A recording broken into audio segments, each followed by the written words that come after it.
This video is a combination of 4 videos that I posted describing leadership in different aspects of life.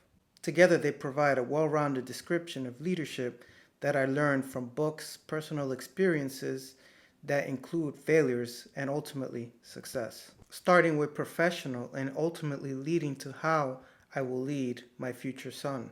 Watch until the end to get the complete, powerful perspective on the epitome of leadership in life as a whole. What is leadership?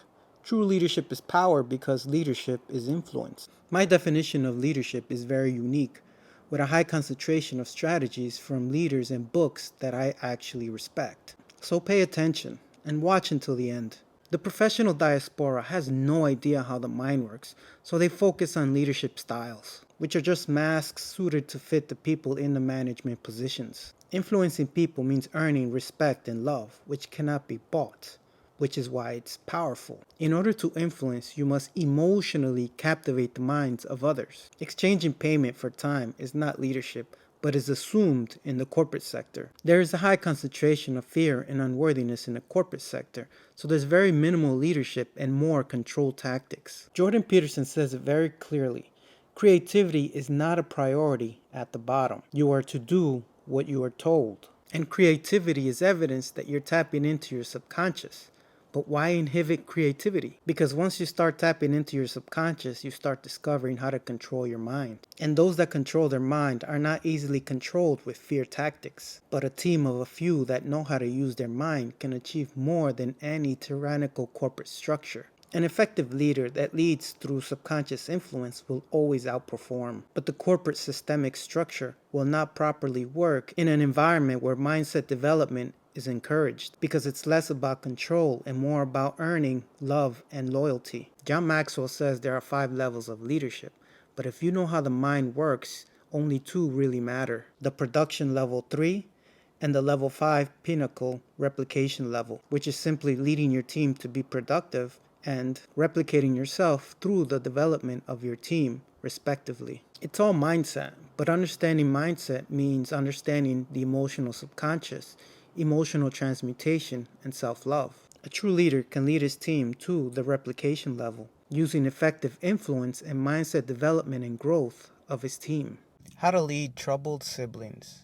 This was one of my greatest challenges. Leading siblings, knowing their weaknesses, but them not understanding and refusing to obey is very heartbreaking.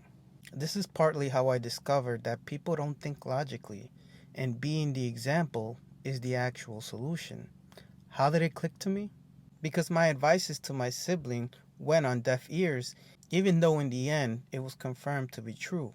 This is also when I realized being right is irrelevant if the results don't support your theory, even if your theory worked for you. I discovered that the key is perspective, because only when I elevated my perspective did I see what was not working. I finally saw how following the purpose that I heavily doubted inspired change in the ones that I love.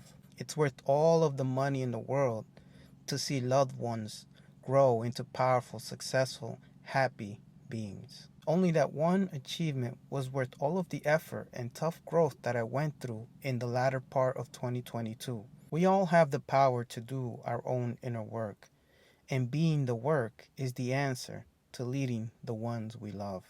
To lead siblings, be a magnet, not a tyrant. This strategy is a result of a promise that I made to a follower.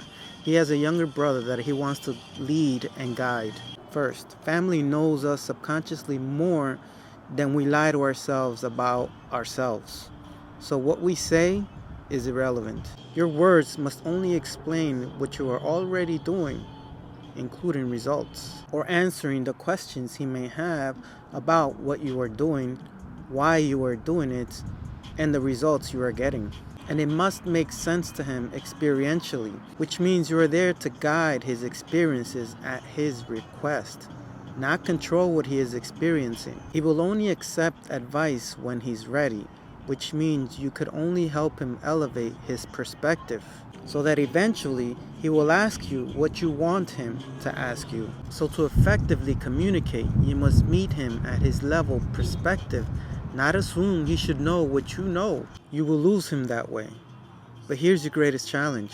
You could only make him strong by emphasizing self-love, but he must experience his self-love by allowing him to make his mistakes. You are only there to guide and to make him strong. Controlling would only weaken his power, his self-love, trust in himself, and even worse, lose trust in you. How I will lead my future son. He will be a balanced, feminine, and masculine subconscious thinker.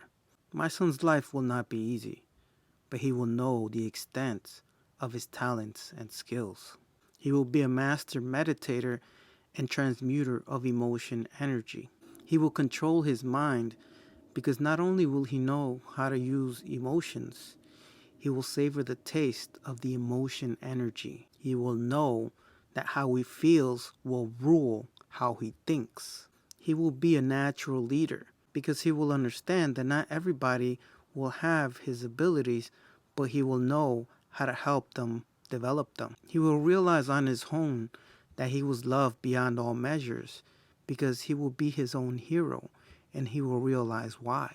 He will understand that there was no need for me to constantly repeat that I loved him because my actions did all the talking. He will know that selfless love is showing others how to love themselves, even though he will not be loved back for his efforts. He will be my masterpiece, contribution to society.